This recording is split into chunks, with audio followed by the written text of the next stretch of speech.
Hey UMass Boston, Ed Laquadere here from Animal Adventures. I know some people have been getting a lot of hits on my edlaquadere.com page. Just a reminder, we're melding that into Animal Adventures. So, same with Facebook. I don't check my Ed Laquadere Facebook.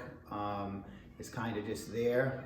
So if you have questions or anything, you want to follow us at Animal Adventures Mass, and you can contact me personally through that page. Like I said, we just shut the other one down because it was too hard to manage.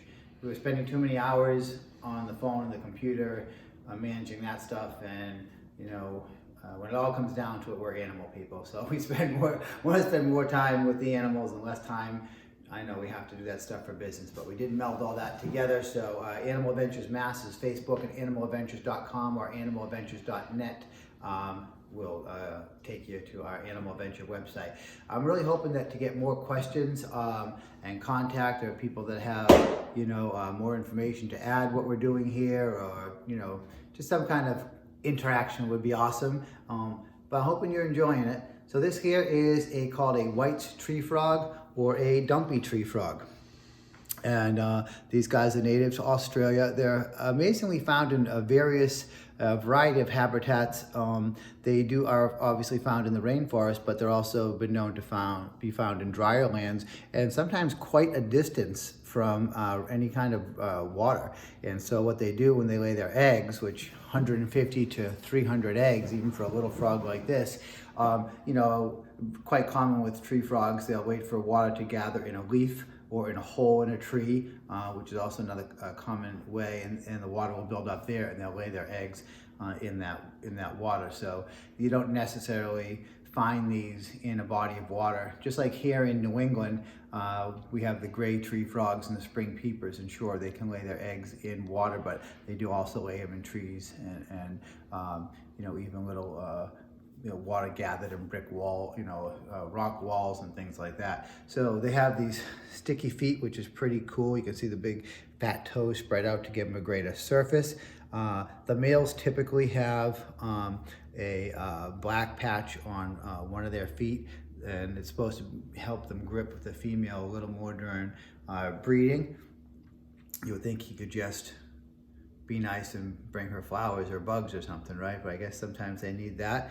One of the defenses they have is to pee on you. So face him towards Chris. If he gets scared, they can squirt pee like a little squirt gun. And right now this frog is very dark, and it can change color to a very green, vibrant greens and turquoise.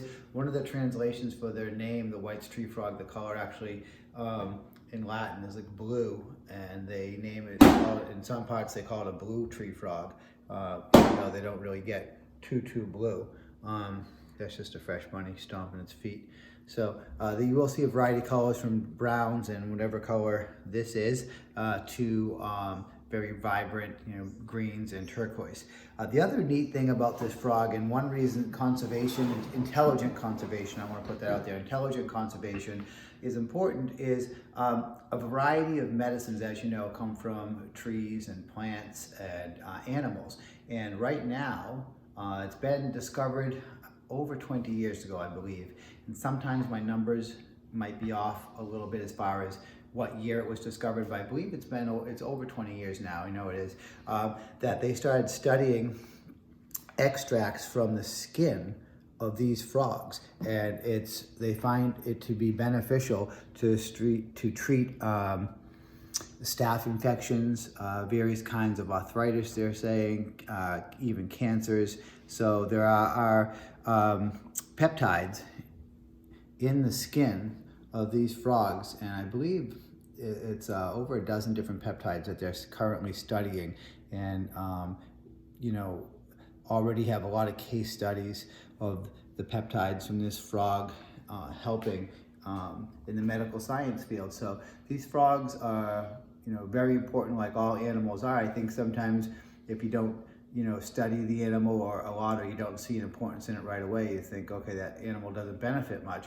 But the more we study an animal, the more advanced our technology gets, the more we're understanding just how literally everything that we need, I truly believe everything that we need to cure every disease, virus, and everything out there is in nature already between plants and frogs. And you see holistic medicine and different medicines, doing quite well and having some good results. With that said, you do want to be careful of just trying, there are a lot of medicines out there that don't work, that are just being sold, what we call in the old days snake oil, just to get your money. So you do a lot of research, but I would not rule out, things that we're finding in nature. That's where all our cures really come from. So this frog is cute, makes a nice little pet, doesn't get too big, changes colors a lot, and in the medical field is really making some remarkable gains. I think if you study this, you'll see more and more. There's been, I think, 2 recent, in the last few years, PhD studies filed. So yeah, keep an eye on this guy, the White's tree frog or dumpy tree frog from Australia. I think the future is bright. I do want to address obviously everybody's aware of the fires that have been going on in Australia, and they are right now at least pretty much extinguished, and there's a lot of stories and things going around of what happened, and somewhere in the middle, as usually you'll find the truth. So probably half the fires were started, it looks like, by arsonists, and half the fires were started, by lightning. So what we call dry lightning that is not followed up by any kind of rain or anything like that. Australia at the time experienced a severe drought. And I believe the hottest day in Australian history was recorded at that time. And I have friends in Australia, so I do send out emails to verify stuff. And from what I'm understanding, anyways, the drought, definitely arson was involved, and everything from kids lighting fires just because they're kids, to people lighting fires. In the political field, there's, people trying to light fires to say that, global warming is the cause of everything. And so you get everything from that. And then you get the people saying, that's all arson, which is not true. Was at least half the fires were started, I believe this is accurate, by what we call dry lightning without any rain or anything around it. The sad part of that is so many resources were lost. I think the reports I was getting, over 46 million acres lost, so that's a lot of land, and I don't think they can count how many animals were lost, but I know they're estimating about a billion animals lost. And so I don't doubt that, because how are you gonna, you're looking at things like a lot of animals that are on the ground, bearded dragons, and these guys are found in more rural areas of Australia. They can survive cold temperatures. They shouldn't stay there. I did have a chance to visit with some scientists from Australia, and they had a cold day in the 20s, and they said it looked like there was literally thousands of bearded dragons just on the ground dead, but as the sun came up, they came back to life. So reptiles are pretty amazing. I wouldn't experiment with that. If you have one, I wouldn't freeze them. I would just keep them nice and warm. And this guy here, Drago, was dropped off. He's a little thin, gonna fatten him up some. A lot of times, by the time we get the animals, they're really good people that bring them, but takes a long time for someone that has a pet to admit to themselves that they don't have time for it anymore. So sometimes they do come in thin. So they're nice pets. They don't get too much bigger than this. In the wild, they're doing quite well. Even with the fires, they're still not adding these onto the endangered list. But a billion animals is pretty significant, and I wouldn't, we have no way of knowing, obviously, but I wouldn't say that that's inaccurate. And you can see the ears right here, the holes for ears. Their tail will not detach. If it breaks, it'll heal over, but it will not regenerate. So that's a bearded dragon. Okay. Again, if you have questions, email. If you have comments, if you have knowledge of some of the things I'm talking about and want to share it, that's also great. Really awesome. This is Steve-O, named after the late Steve Irwin. This is what you call a true blue-tongued skink. And blue-tongued skinks, they come from Australia and Irian Jaya, different parts. You can find in different parts of Asia. But a true blue-tongued skink like this one is found in Australia.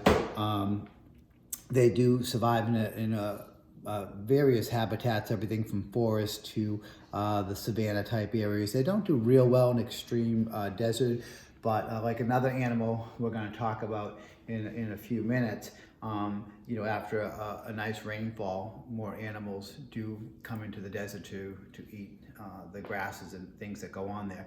These guys are omnivores. He's about as big as you're going to get. He's an old boy. He was someone, he was a breeder. He was what you call a stud for an animal breeder, and they just used this guy to impregnate a bunch of women to have the eggs to sell them, because they were selling at the time, they were selling for about $2,000 a piece for the true blue-tongued skinks. You can find them in pet stores for a couple hundred, but not this one. And then the man got out of the business and gave this guy to me, and that was, that was at least 10 years ago. And he was an adult, so he's probably at least 20 years old. I have one blue-tongued skink now that's over 30 years old. They typically live, you know, 15, 20 years, but with good care and good genes, they can live longer. You see the short, stubby legs, they're not really much for running. They have the holes for ears with skin that comes back this way to keep dirt and dust out of there. They have their famous blue tongue. You know, many people speculate, and there's probably some truth to it, that it's a defense. They stick their tongue out, it's blue, bright colors are usually a warning sign. They wave it up and down slowly, and if the predator can see in color, then they could be discouraged from engaging in battle. If the predator does not see in color, it's not gonna help them too much. Yeah, they do bite pretty hard too, so they can bite, they can protect themselves somewhat. They do have thick skin, and if a predator does bite the tail, as long as it's not way up here, the tail will grow back. It will not look as good as the original, but it will grow back. This is the original. It comes to a nice point, and when they regenerate, they don't come to a point like that. But Steve-O is really awesome, very docile, just a very beautiful, beautiful animal. And again, during the fires, there was, you know, heavy population of animals lost. And a blue-tongued skink certainly had their fair share of casualties just based on their habitat. And you know, they're not much for digging. They can go in burrows of other animals' hole, you know, other animals have made, but they don't really have they're not going to make deep tunnels that would protect them from a fire. And they're not going to, you know, they're not swimmers, so they really don't have any great way to escape the fires that Australia suffered. You know, not many animals did, really, right? Okay, let's keep going. This one, it was just dropped off a few days ago. And, Chris, do you remember his name? So this one, we're gonna adopt this one out. We have a lot of bunnies right now, and we're going to adopt this bunny out. His name might have been Socks, because of the white thing. I think that's what, okay. It's all coming back to us, I think. And so it's a nice bunny, and bunnies have their place. And, you know, as a pet, they're fine. In the native area, they're fine. But introduced species are just not a good idea. Australia has problems with a variety of introduced species. They have camel in Australia that they're not supposed to have. They have pigs in Australia. We're going to talk about another animal too. I think he's in that box over there. That's an introduced species. And so why are bunnies so bad?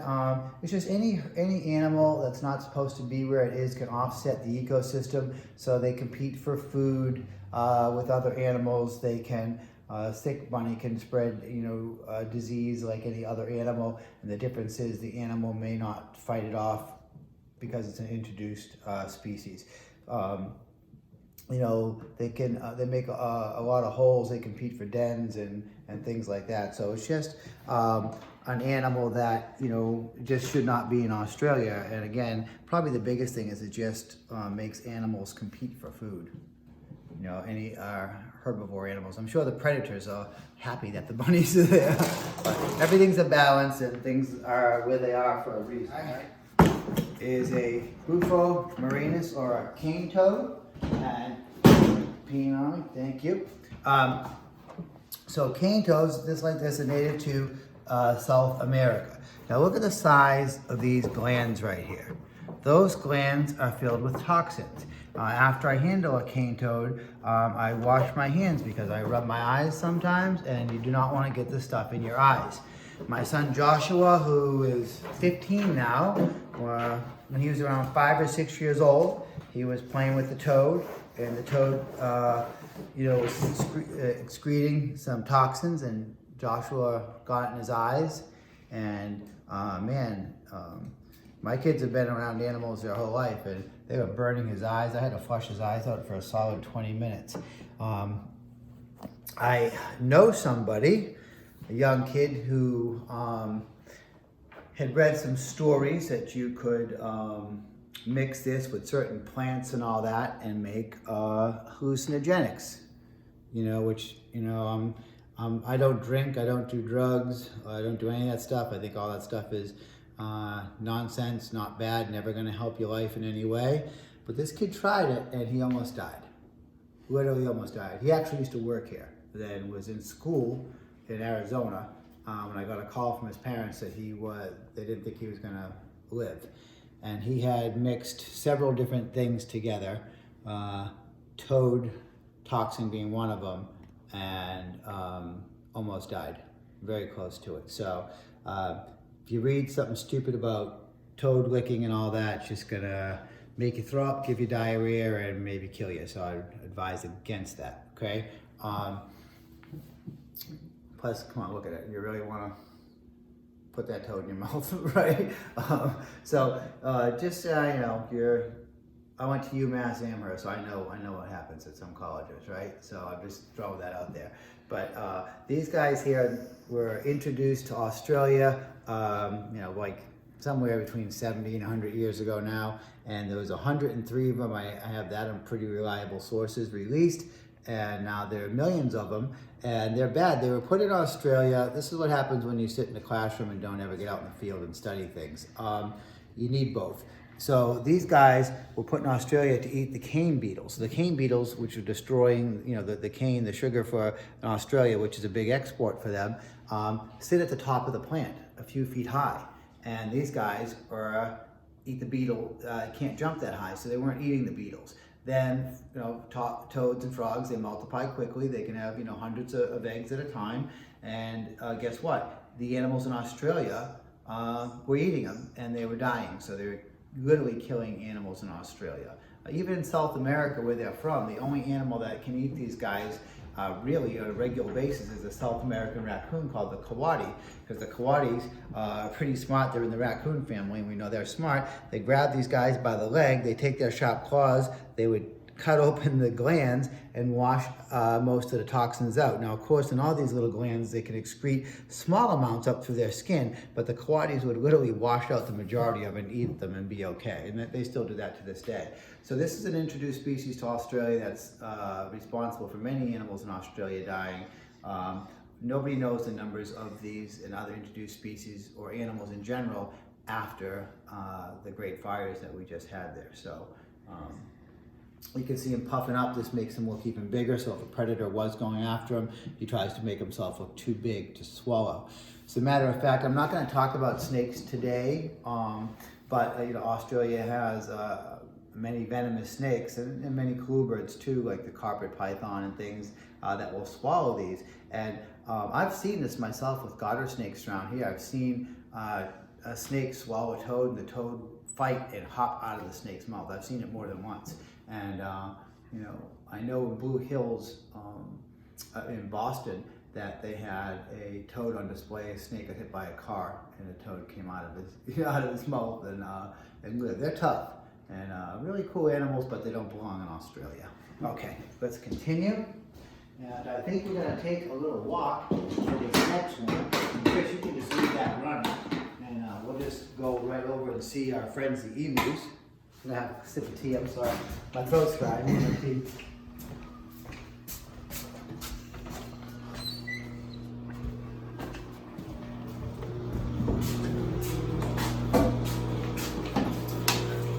Over here we have Urkel and Eugene, and these guys are emus.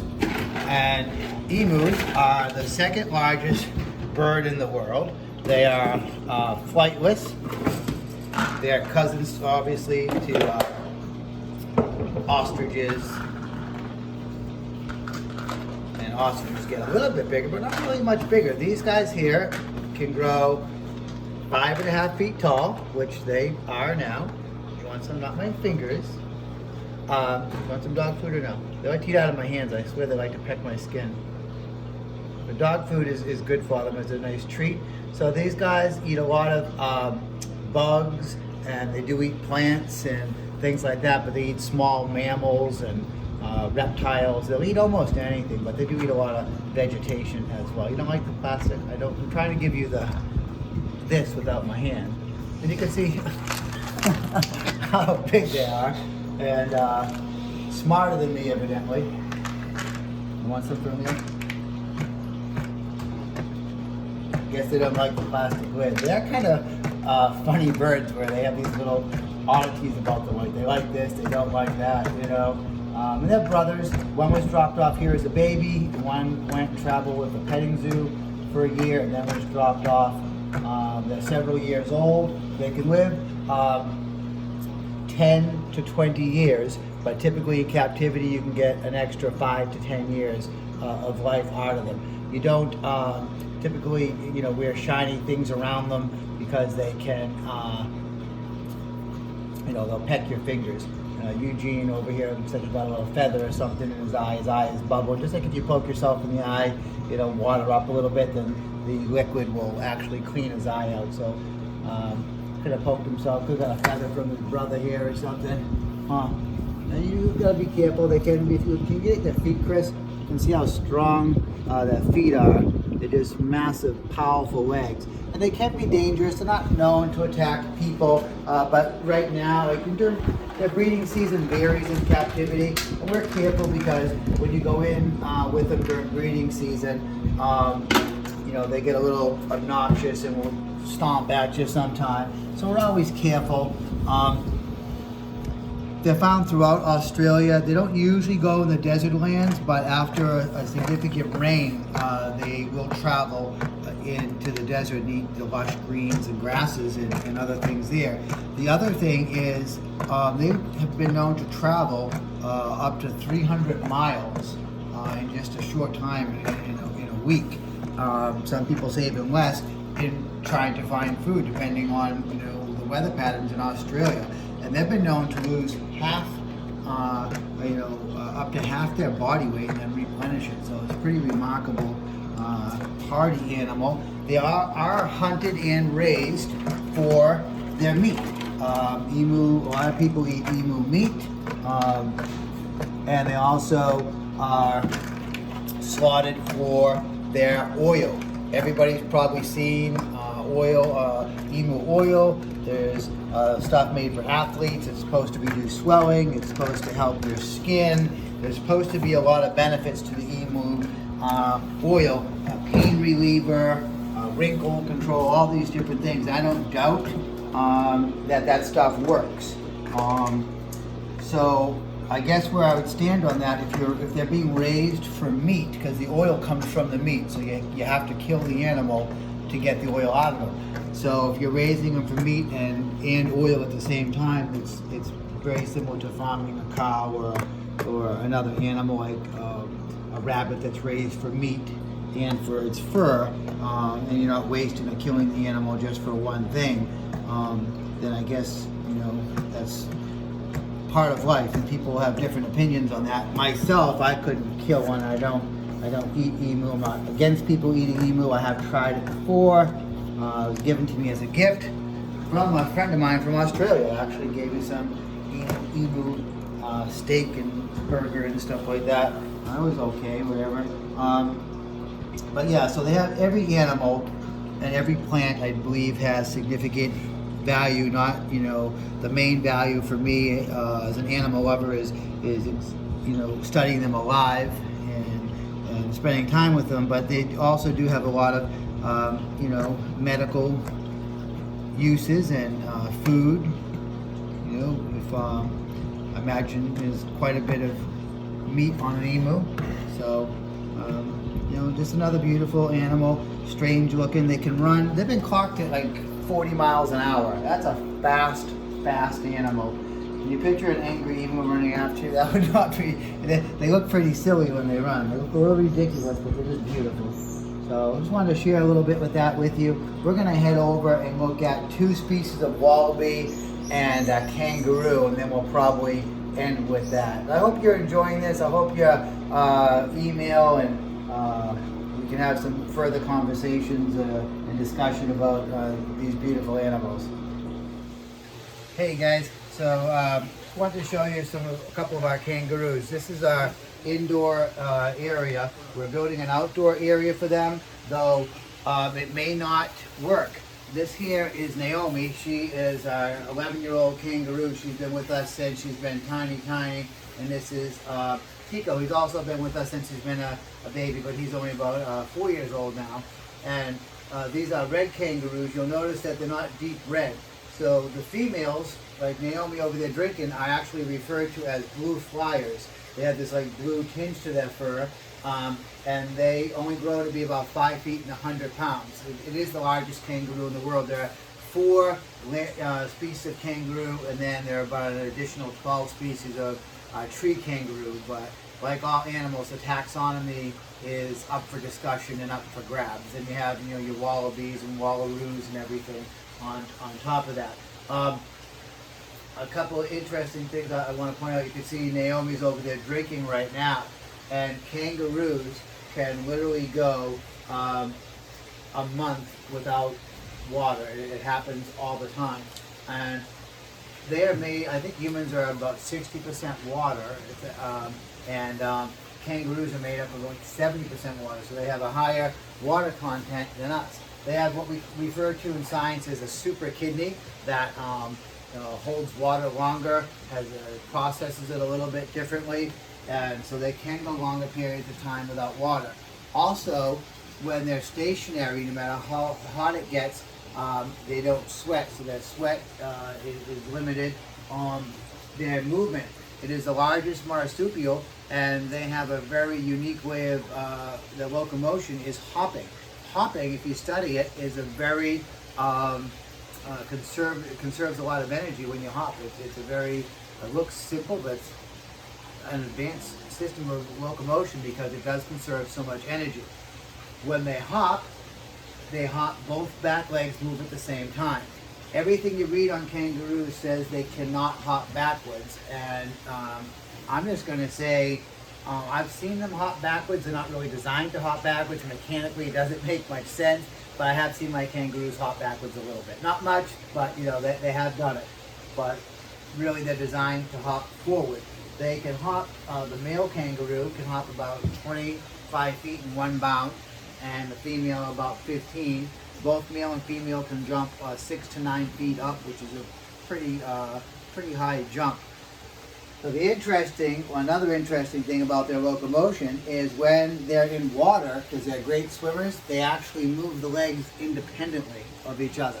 So for years, scientists were thinking, I'm going back years because I'm older, 2 to 3 times older than most people watching this video, is they thought that they could not move independently, but when you study them swimming, they actually move each leg independently and also use the tail a little bit to push off, much like a lizard or an alligator would do. Not as efficient as a lizard or an alligator, but very similar. Also, you can see that heel on the ground is used for balance. Let's go back a little bit to talk about how they survive without water. Now, they have these capillaries that run underneath their skin on their forearms. And what happens, if they have no water, you'll see them literally licking their forearms to absorb the moisture from their saliva, and it goes back through their body. It's like taking a drink. It's like if you give an animal what we call a poor man's dialysis. You hook up a bag and you flush water through their skin that way. So these guys here literally have these capillaries that run in their forearm. They lick their forearms and absorb moisture that way. Now, they travel in groups as little as 4 or 5, but typically 25 is the typical group, and the group is called a mob. Mobs of 100 have been seen. They are led by one big boomer or buck, and then they usually call the females does or jills is more common, and then they have the little babies, the joeys. The male kangaroo is in charge of when the mob moves, so they move safely. They are mostly crepuscular, so they'll move, before the sun comes up, and then at night. Some people list them as strictly nocturnal, but they are active, I believe, before sunrise and after sunset. They're strict herbivores, so they don't hunt bugs or anything like that. They're just going to eat plants and grasses. And again, these guys live in very arid conditions, but after a lush rain in the desert, then they'll try to store up in their food for a while. The mother is very advanced. The mother has 4 different teats that she can feed babies off. They can have up to 4 little joeys at the same time. And an amazing factor is they can have joeys at 2 different stages, drinking milk, suckling, and their mother's actually producing 2 different stage milks for the babies. So if you go to the store, if you had a kitten that needed formula or a puppy, then you see stage 1 and then you see stage 2. So basically the mother can produce stage 1 and stage 2 formula to have babies at different ages. The gestation period is short. I think it's 30-something days, if I believe is accurate. And then they're born tiny, like a jelly bean, or some people say even smaller. And then they make the journey blind through the fur into the pouch, where they'll stay for as little as 6 months, but up to 2 years. Some kids just don't ever want to leave, right? At 6 months old, I have these guys. This one here, the mother didn't really take care of it. And this one here, same thing. The mother was just kind of overwhelmed. It was a young mom, and just when sometimes a baby starts to poke their head up and look out of the pouch, and a bad mom will help them out of the pouch and not let them back in. It doesn't happen that often, but if it does happen in the wild, that animal would not survive in captivity.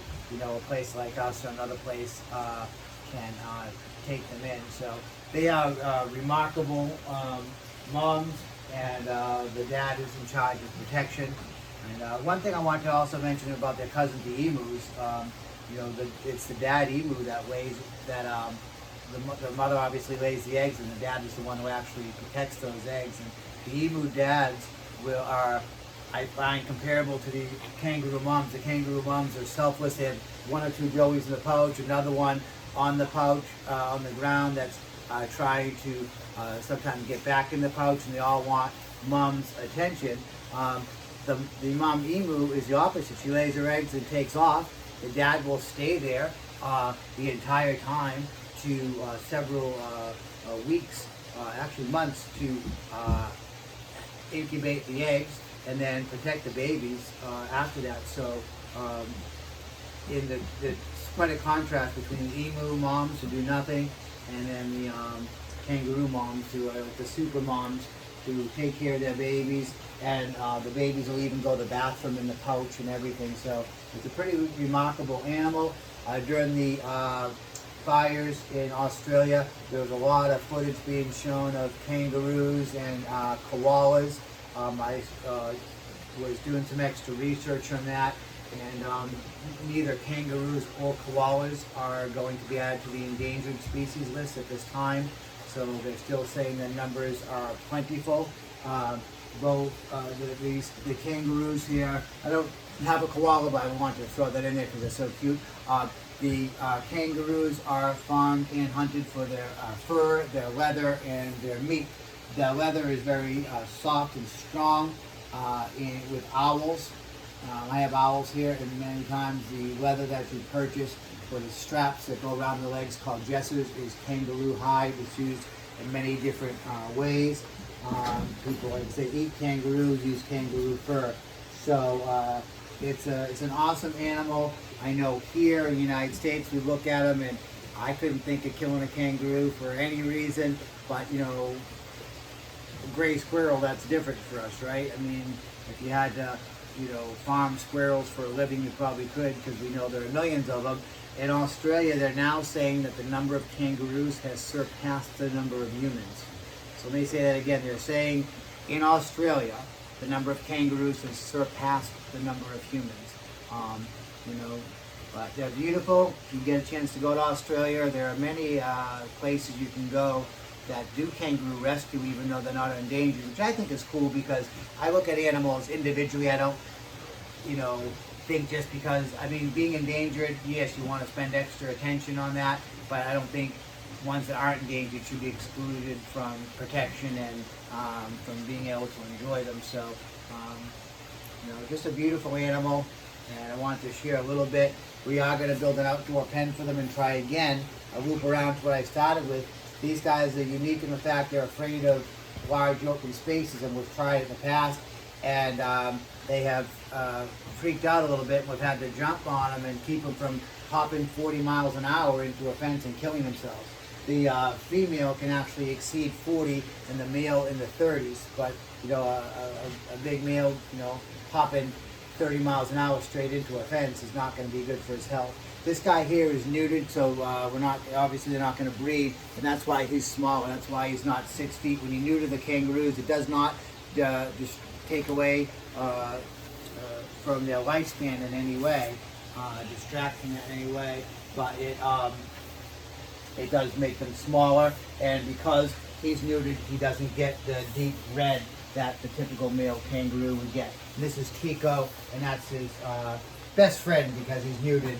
If they wasn't neutered, they might have got married, but when he's neutered, she said, let's just be friends, right? So I hope you enjoy this show from Australia. Do you want to show them one more animal, the kookaburra, Chris? Let's go do one more animal. And this is going to be funny, because this animal, because when the veterinarian came once, I had to restrain the animal, and I walked at it and grabbed it with my hair, that my hair was out like this, and now I can't get a haircut even if I wanted one.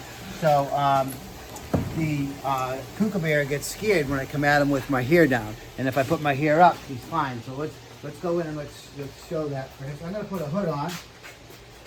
I'm gonna put a hood on here and hide my hair and see. Usually it's a hat that he likes better than a hood, but we'll see if the hood works. Hey, Duke.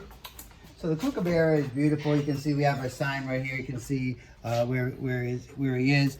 And it says, you know, lifespan in the wild 10 to 12 years, captivity 12 to 20 years. You can hear the sound that he's making. Oh yes, what a beautiful bird. That's they call him the laughing kookaburra, because obviously of that laugh. Just a beautiful animal. Related to the kingfisher. So like the fisher, they're hunters. This guy here gets pre-killed. You know, we get mice frozen from a lab. They're not tested, obviously, and we defrost them and put them up here. And he takes them and he bangs them off the ground, and and he goes through the whole killing process as he would if he was catching it in the wild. So in the wild, they'll eat frogs, they'll eat lizards, they'll eat small snakes, they'll eat rodents, things like that. So just a really beautiful bird. Thought I would share that with you. And yeah, but I want to show you this. I'm going to take my hood off. I'm going to go back there, take my hood off, and I'm going to walk, so you can see what happens when he thinks a predator, evidently me with my hair, comes at him.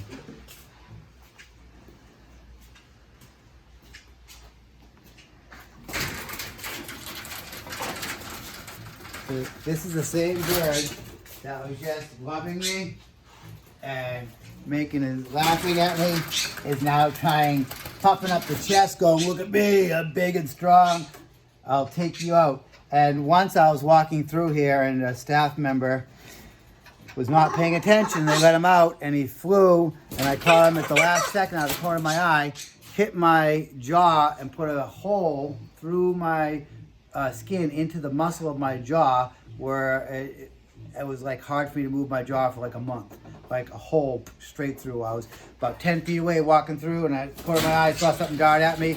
It was him, hit me right here, and he was fine. I was fine, but kind of funny, huh?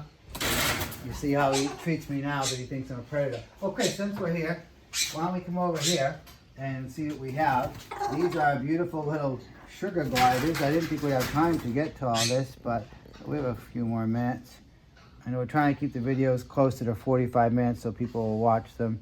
But here's a little pouch of sugar gliders. And they're very nocturnal, so you see during the day they're all sleeping. And I don't know, lose any here. And cool little animals with the big eyes. Typically they're gray. These are different colors. Someone dropped off up here, and they had babies. And this is more the normal color here. And there's the sound like, I can't believe you just woke me up. They're very popular in the pet industry. I would say just be careful buying them as pets. I'm not saying don't. I'm for pets. They bite really hard. You can lose them really easy. Yeah, you can train them. And, you know, they'll jump on you and hang out with you. This is one of the babies. And but they are marsupial. So like the big kangaroos we just saw, these guys are born, then they make their way into the pouch.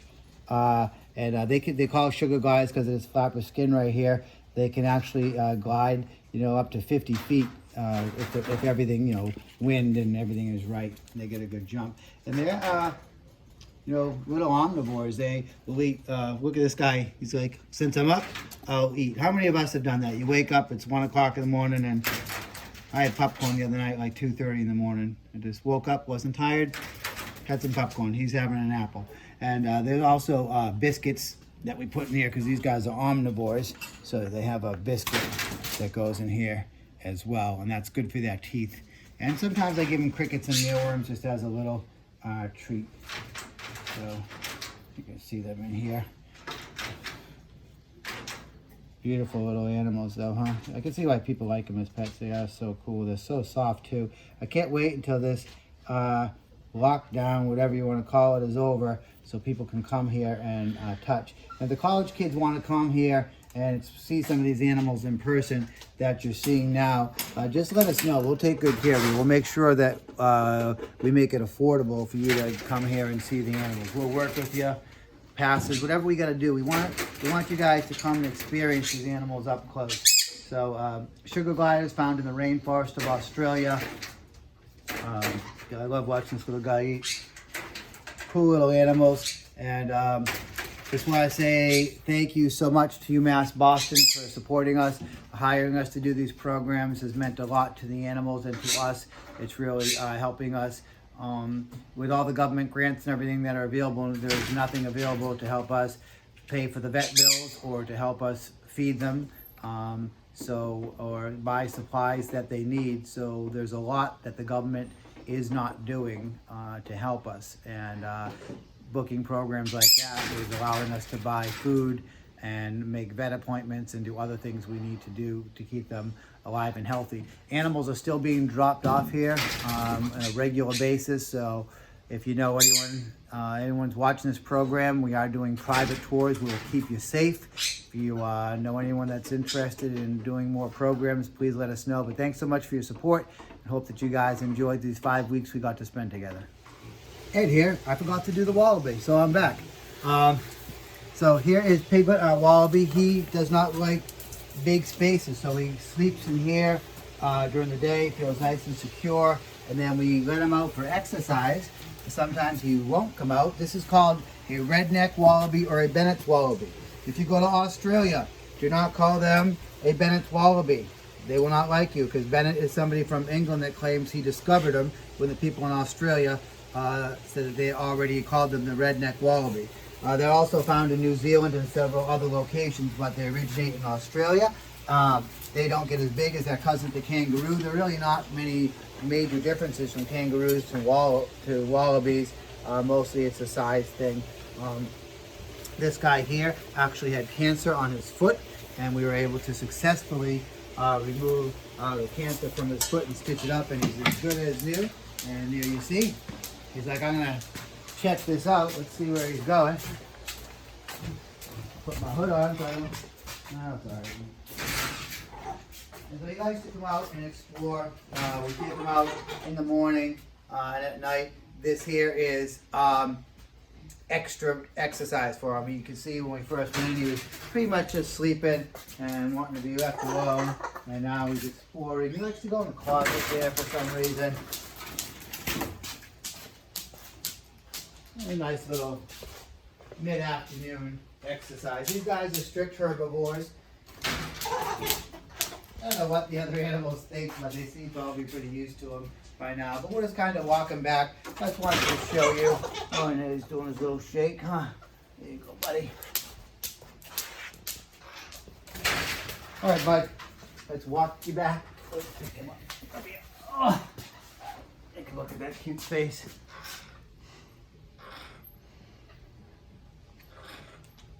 All right. Hopefully, we see you guys here someday. Thanks again.